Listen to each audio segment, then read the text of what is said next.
Hello, this is Martin Houston, and it is time for the First Response post-game show right here on Tide 102.9 fan page. Thank you all for joining me. I come to you at 6:43 with a little mixed emotions about the game, but have to give a shout out to Coach Nick Saban and this University of Alabama Crimson Tide team and these seniors for completing yet another milestone, etching another block into the legacy of becoming one of the all-time great teams in Alabama history. 13-0, Alabama 54, Florida 16. There's a lot of mixed emotions, as I said, about this game. That first quarter may have been the weirdest first quarter of football I think I have ever seen, but nevertheless, you have to think as bad as Alabama played in that first half, in that first quarter, I should say, they still come out with such a dominant win. And you have to ask yourself, how do you beat this team? At one point in the game, Alabama leads 16-9, and they have -7 yards, no first downs. This defense, they gave up a couple touchdowns first drive of the game, last drive of the first half, but yet this is the first time they've given up a touchdown since the second half of Texas A&M. And think about this. They had a streak where they didn't give up any touchdowns and they didn't score any touchdowns. They give up 2 touchdowns today, but they also score 2 non-offensive touchdowns. So once again, they nullify the points on the board, and then they got the 2 points on the special team. So this team is a complete team, top to bottom, special teams, offense, defense. So congratulations to Coach Nick Saban and the Alabama Crimson Tide on another dominating victory. Some of the stats, and this is one of those days where stats can sometimes not tell the entire story, but Alabama Crimson Tide 54-16, that is the story. But let's look at some of the box stats here. As a team, Alabama getting 372 yards, Florida 261. Time of possession, this is one of those where time of possession is a little deceptive. Florida had 35 minutes. Alabama had just under 25 minutes. So Alabama Crimson Tide definitely taking care of business when it comes to the defense. First downs, Alabama finally took the lead there for most of the game. Florida had the most first downs, but Alabama ended with 18. Georgia. Sorry, I got a Georgia fan saying Georgia Bulldogs, Texas Cactus there. Someone posted that, so it threw me off. But first down, Alabama 18, Florida 16. Third down efficiency. At one point, Alabama was 2 for 6 or 2 for 7, but ended up 5 for 10, so 50% there. Kept some drives going and was able to get into the end zone and keep some drives going. 372 total yards, as I mentioned, 261. Passing only 138, 11 for 20 for Hurts. 26 of 39 for 261 passing yards for Appleby. 234 rushing yards, should have been about 500, but I'll dog Kiffin in a minute for his play calling. Rushing yards for Florida, 0. You heard me correctly. 0 rushing yards on 30 attempts. They ended up with a net total of 0 yards. Alabama averaged 6.2. And turnovers, Alabama did not have any of those, and they took 3 away from the Gators. So Alabama Crimson Tide doing some really good things. Then we go look at just some of the individual performances, and then we'll get into some of my takeaways from the game, as well as play of the game, game-changing moments, players of the game, etc. And I would love to hear your good, bad, and ugly. Let me know where you're tuning in from. The Alabama Crimson Tide, even though it was ugly, still the game was never, ever in question. So when you look at Alabama, Bo Scarborough, I mentioned him early on as someone to watch for player of the game. 11 carries for 91 yards. How does a man have 11 carries for 91 yards and only has 91 yards? So I told you I think that this is Kiffin's last game. I thank him for what he's done, but I really hope this is his last game so that we can get somebody in there that will utilize the players that we have and maximize their utilization.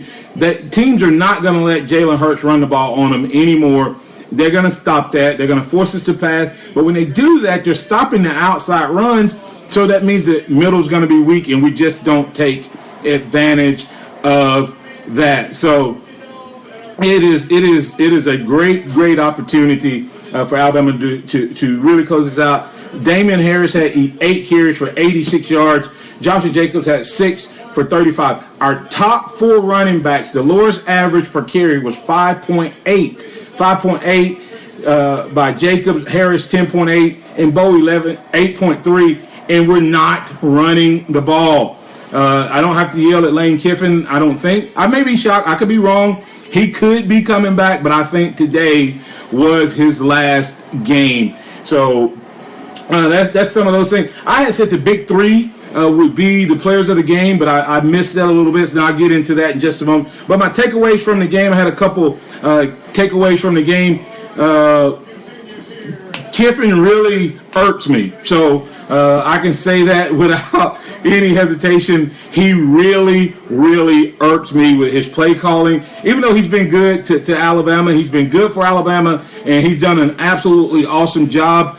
But we could be even better if the right guy takes this offense and totally uses it. This offensive line is a power running offensive line, and we got a power running back in Bo, and the other 2 guys would be very efficient as well if you give them the ball going downhill and stop asking them to block sideways. So that's one of my takeaways. The other takeaway is the offense has to be more consistent as we move forward. We cannot play like this against whoever the other 3 teams are in the playoffs. We cannot play like this and win. We're going to have to be more consistent on the offensive side of the ball and not put our defense in bad spots, etc. So that's one of my takeaways. And then one other takeaway I had was Rashaan Evans settled in the second half, and that was a big time deal. And so he came in late in the first half, gave up that touchdown on a blown coverage,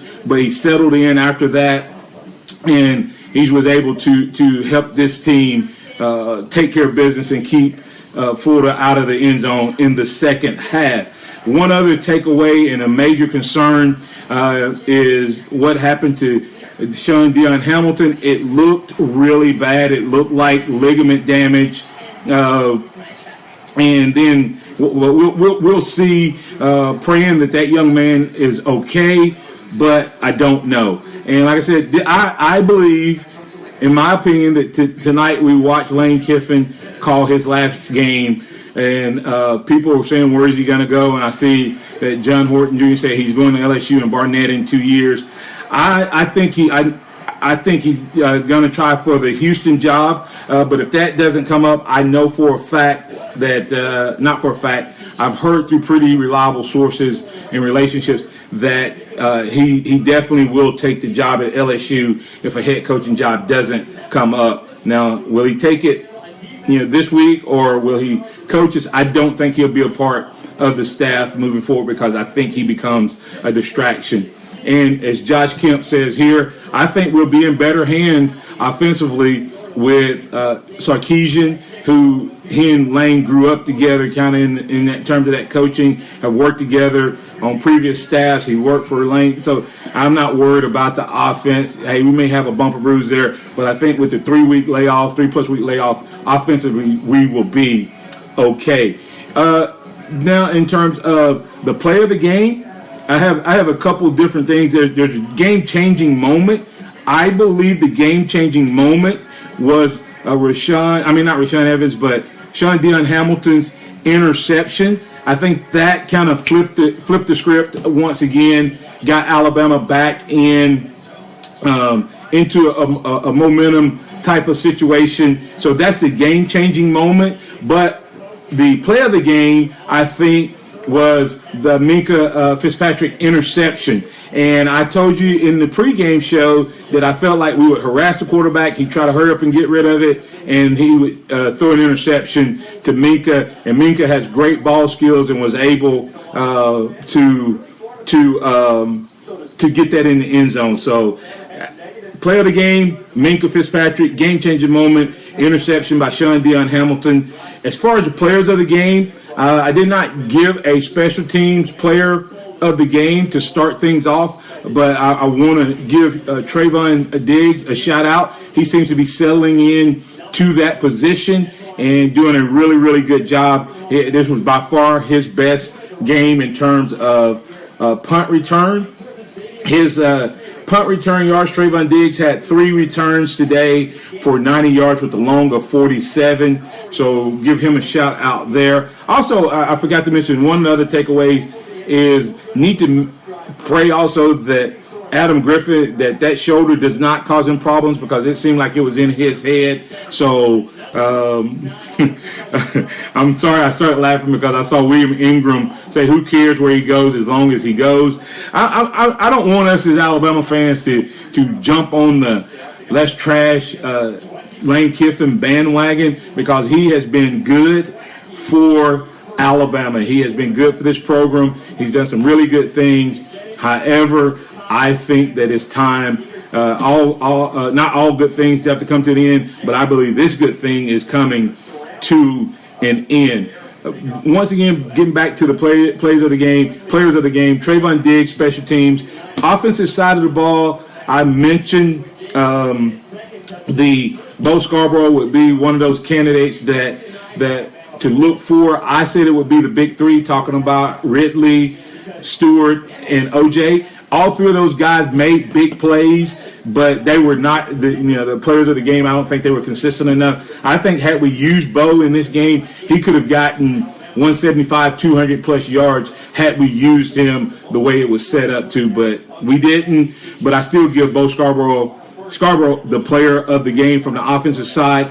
I did have Minka as a defensive player, and then I went back and really thought about it, and I have as my player of the game the same one they had on CBS, and that's Reuben Foster. 11 tackles, 2.5 tackles for losses, and 2 sacks. So big-time game for Reuben Foster, best linebacker in the country, I think, without a shadow of a doubt. And so he's the defensive player of the game. You can let me know who you think your players of the game are.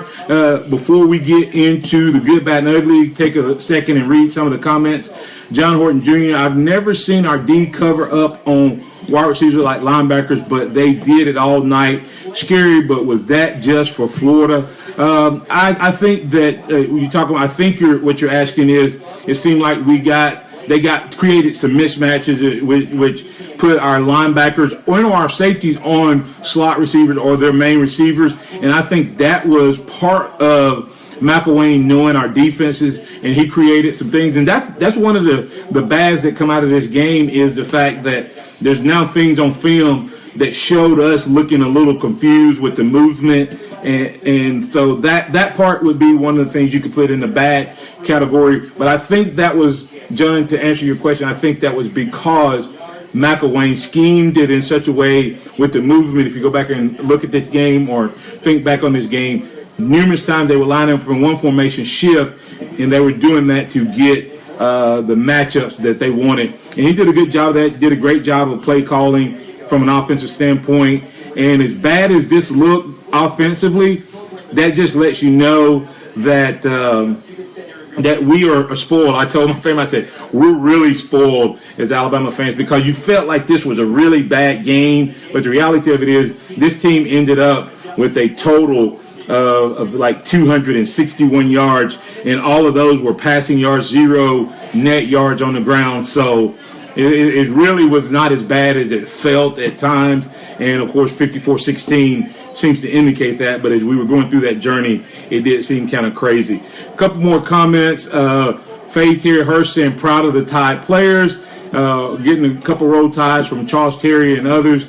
Jack Mobowitz says his play calling stops drives. Absolutely. Several times we were driving the ball and Kiffin would instead of just continue to run. The one example, Bo runs the ball twice, gets 2 first downs, and then we choose to pass the ball. Now we're behind the change. Then we go to an obvious passing situation. So he does that quite often because I think he's a passing guy, and he wants to get those types of stats more than the rushing stats. So that looked bad at times. A couple more comments here. Somebody said, hey, Ricky Cochran mentioned Derek Gore. It was great to see Derek Gore get in the end zone on his touchdown run, first one of his career. Always like to see those guys who walk on and who pay the price all week and then end up getting an opportunity to get in a big stage. So scoring a touchdown in the SEC championship game is something he'll take with him forever. Robert Sarge said,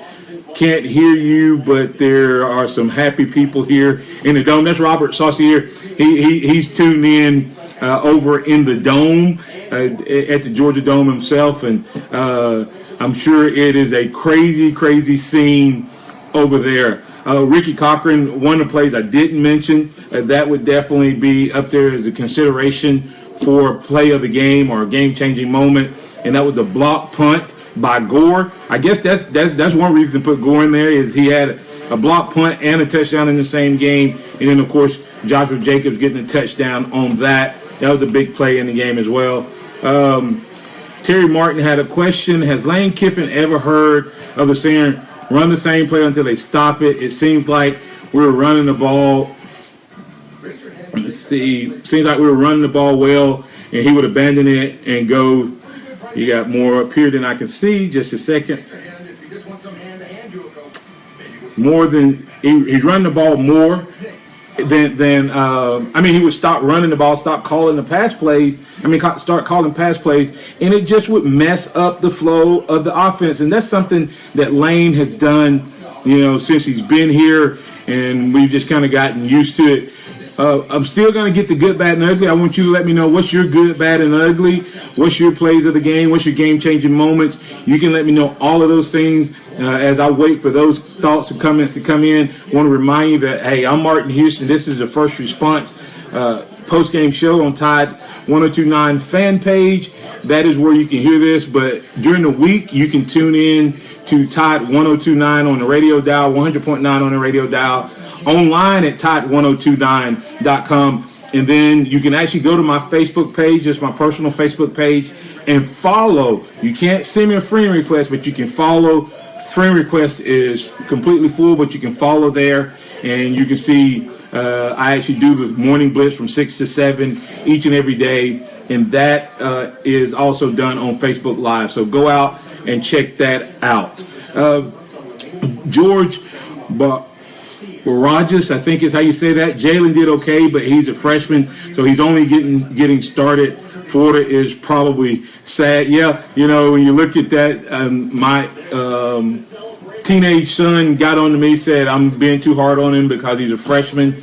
I just want him to I want to see him keep improving, and sometimes he's starting to hold the ball a lot more now, taking sacks when he shouldn't, running out of the pocket when he can throw it out of bounds, and taking losses. Just a couple little slow decisions thing, but in no way am I down on Jalen. I just want us to go into these playoffs hitting on all cylinders, because we're going to play the best two teams we played all year, and we're going to have to play top-notch football and not give them any opportunity to think that they can play in the game. Once again, we want to remind you, just keep those thoughts and comments coming in. You can let me know what you're thinking, and as you do that, I'll continue to check back in. But here's my good, bad, and ugly. I'll start with the good. I think the defense, you have to give them a good overall. They dominated the line of scrimmage. Hey, they got some pass plays, and we're just not used to that. 16 points, 2 drives, really. Well, 3 drives, because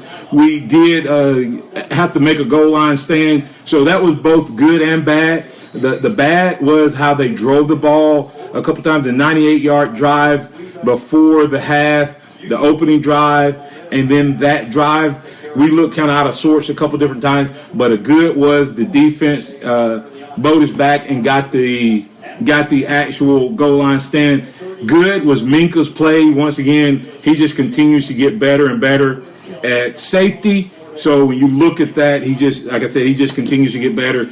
The punt block was good. Ridley's catch and run. It was good to see Ridley make that type of play. That's first time all year I think we've seen him out in the open running with the ball. We've seen him make a couple deep catches, but that was big time for him. Hurts to Dieter. I thought that was a really good play. He strung it out a little bit, made a nice pass to Dieter. Good to see Dieter getting more involved in the offense as he's picked up a couple touchdowns here in the last couple of games. Most first half points.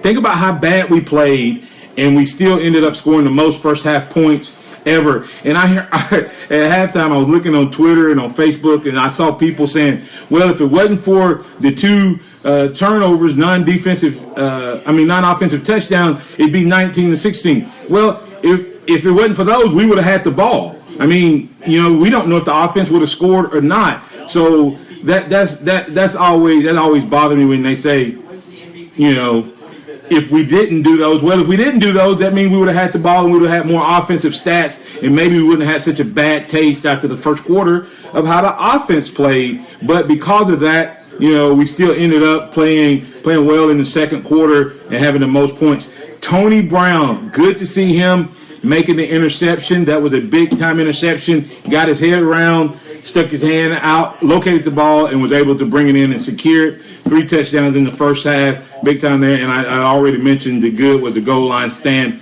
The bad, our third down efficiency in the first half on the first drive and the last drive, let them get way too many third downs, and some of them were big third downs. At the moment, kind of had a flashback to Kirby's defense where we would give up the third down and longs, but they got it corrected. Secondary, really concerned with this secondary with Marlon Humphrey not being there. Minka was a little rusty at corner early on, but as the game went along, that was a bad in the first half, but second half, they seemed to have it all together.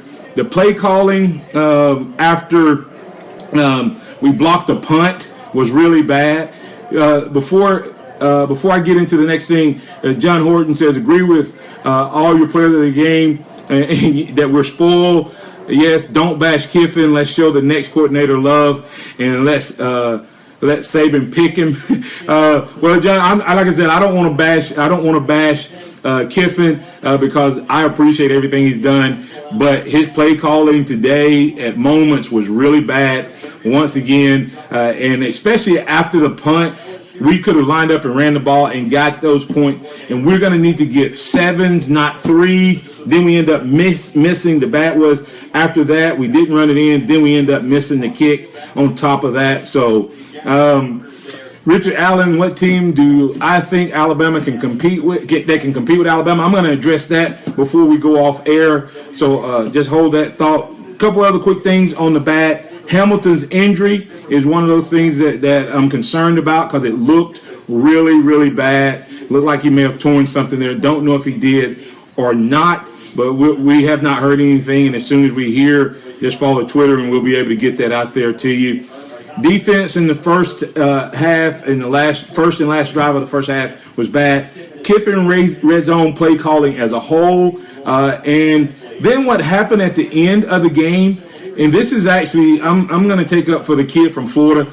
I didn't think that number 93 should have been thrown out of the game for that play. I know it's an aggressive play, but football is an aggressive sport, and fine if you want to penalize somebody for doing that. But he wasn't going, hey, I'm going to pick this guy up and body slam him. That is something that just happens in the heat of the moment. I've been there. In high school, I was the big kid. I was bigger and stronger than most of the players.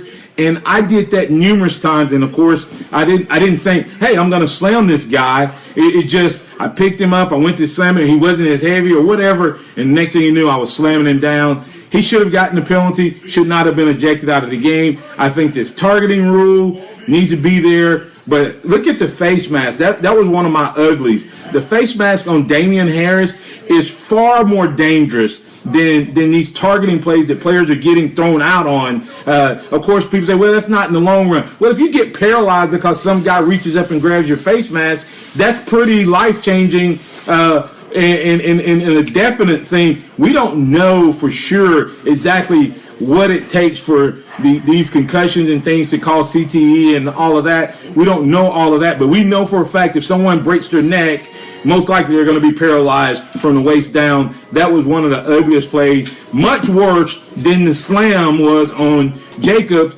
and the guy got thrown out in 93 and the face mask didn't get anything but a 15-yard penalty. Both of those should be the same thing. So a couple other things on the ugly. I think the blocked extra point was ugly, and then of course as a result of that our kicker hurts his shoulder. And then the last thing I had on the ugly was the entire first half. I'm going to give you my closing thoughts on what I think is going to happen after today, moving forward, and as we prepare for the college football playoffs. But before I do that, I want to just once again read a few more comments that we have here. Let me get back to those. Ricky Cochran, how big will the bowl prep be for Jalen? I think without a shadow of a doubt, Jalen's bowl prep is going to be absolutely critical, and I think we'll see him grow in his bowl preparation, just like we saw last year with Jacob Coker, how much better he was in the last two playoffs games. I expect the exact same type of growth for Jalen Hurts in this transition time between this game and the playoffs. So look for Jalen Hurts to be a much better quarterback by the time we play, because he'll have an opportunity to work on some specific things. A couple other thoughts here. John Horton Jr. saying Stewart on third down was a turning point also. Yeah, it was a big-time play when we were driving the ball and Kiffin changed and started passing it, but then we picked up the third, and I think it was 19, so big play there. Jack Moblewitz says the ugly was Florida's defense was in Jalen's face too much. Agree with that. But that was a really good defense. I didn't think it was as good as it was, but it is. And then Lauren McMahon, our players and coaches did a great job tonight. So proud of them. Proud to be a Bama fan. James Shirley Harris, true bad face mask. And John Horton Jr. Props to number 28, Anthony Averett. I think was glued to his man all night, and he did a great job. So big time play by him. A few more comments here. You can keep them coming, and I'll try to get them all out here. Rod Daly, Terry Martin here says good. The two non-offensive scores, block, punt, and interception that kept us in the lead in the first half. Bad. Florida took the opening drive and kept the ball for over 6 minutes and scored a touchdown. Uglies, Bama's time of possession versus Florida's in the first half. That's true, but Terry, part of the bad is a result of the good that you talked about, the block, punt, and the non-offensive touchdowns. That took two possessions out of Alabama's hands, so that's kind of a catch-22. Rod Daly says Kiffin's red zone play calling was horrible. Ricky Cochran, Rashawn Evans looked really good besides the pass he gave up. Absolutely, the five-star will be starting in probably all first team SEC, any other school. Then you see Terry Martin, you're right, the face mask penalty was ugly. Christy Wallace Vessel says yes, the face mask on Damian could have seriously hurt him, could have broke his neck. Could not believe that the player was not ejected. They don't reject for face mask. I mean, it doesn't matter how bad they are. There's not an ejection there. Rod Daly, Martin, I told you Reuben Foster was going to be the MVP. You nailed it, Rod, and he played like an MVP. If you missed those stats, he was 11 tackles. Had 11 tackles. He had 2.5 tackles for a loss. He also had 2 sacks. So big time play for him there. And Stacey Crystal Williams, the first playoff game, asking when is the playoffs. First playoff game is going to be New Year's Eve, the 31st. Alabama will be playing whoever the number 4 team is over in Atlanta. Cameron Rossi saying, put your helmet. All right, there we go. There's the helmet, Cameron. You asked for it. You got it. Roll Tide. 25 years ago. Can you believe this thing is 25 years old? This is from the 1992 National Championship team back in the day over against the Florida Gators 25 years ago. So got that done. Ricky Gideon, hopefully that will give us time to get healthy. We're going to need those 3 weeks. Absolutely. We need the secondary back. And, hey, don't be surprised if Eddie Jackson makes it back out on the field. John Horton Jr., he agrees about what I've been talking about with Kiffin. I think he's leaving. He's messing up on several different play calls and different things like that. Lafayette Duke, Derek Gore was her player of the game with his first touchdown. George Barajas says Minka Fitzpatrick was on fire. Mike Cook, Kiffin did a great job. Hope he stays and never leaves. Well, Mike, I'm telling you, he's gone. He may not leave today, but when they didn't renew his contract, I believe that was a nail in the coffin that he wasn't going to be back at the end of this year. But definitely now it looks like he may not even be back for the playoffs. Kiffin does a good job, but Kiffin irks me because he could be even better. And my concern is, Mike, that against a really good team that is talent-wise, coaching-wise on par with Alabama, he's going to put us in a really bad spot. So that's what my concern is when it comes to Lane Kiffin. And Lafayette Duke saying Reuben Foster is her player of the game. Man, you guys keep the comments coming, so I'm trying to get them all in. Rod Daly says Reuben Foster is the best football player in college. Ricky Gideon, the playoff prep time is huge. Ricky Gideon says good. Run defense as always bad. First half ugly. Kicking by Adam Griffin. And unfortunately, that's too often a potential answer. And Rod Daly asking, don't know how bad Sean Deion Hamilton's injury is, so we're still waiting to hear on that. And Ricky Cochran Saban said likely out for the year. Yeah, I'm thinking that it looked like a torn ligaments, but we'll figure it out. And Ricky Gideon, I was thinking the same thing about Eddie Jackson. He might find a way to heal up and get back. I think that it's very possible because the length of time when he got hurt to when he could return was long enough for his legs to heal. And also, Coach Saban has an anti-gravity machine over there that he can actually run on where you don't put any weight on your body. So conditioning-wise, he's probably still in great shape because he's been working out. And with the facilities and the doctors and all of that, he very well could be back. I don't know if he'd be 100% himself, but to have him even in uniform for the playoffs would be a huge boost for this team. Wrapping it up, thank you guys so much. Cameron Rossi asking, and saying she really wish Shank could have played. I think Shank's time at Alabama could potentially be over. He might be able to get back, but that's been a really bad situation with him. Don't think he's going to make it back. But, hey, anything's possible. Leon Pierce, my thoughts exactly on Eddie Jackson, number 4. Terrence Agee, we need to run the ball more. Angie Pippins, who will take Kiffin's place? I think it will be Sarkisian, not Shark, but Sarkisian. He's on staff here. He's a former head coach, former offensive coordinator. So I think that part we're going to be okay. Angie Pippin kicking place. Who's going to take his place? Like I said, I think it's going to be Kiffin. And last thought, Rod Daly, both Scarborough looked very, very good tonight, running the ball with authority, and he was very physical. I think the young man has grown into his gifting, and I don't think he's as concerned with injuries and things like that. And so I think that's why he's playing so good. Because he's now not worried about being hurt or injured, and I think he's going to play a huge factor. If Sarkisian takes over, don't be surprised if Bo plays an even bigger part in this offense if Sarkisian becomes the man. Hey, I want to remind you as I close this out, this is First Response. I'm Martin Houston.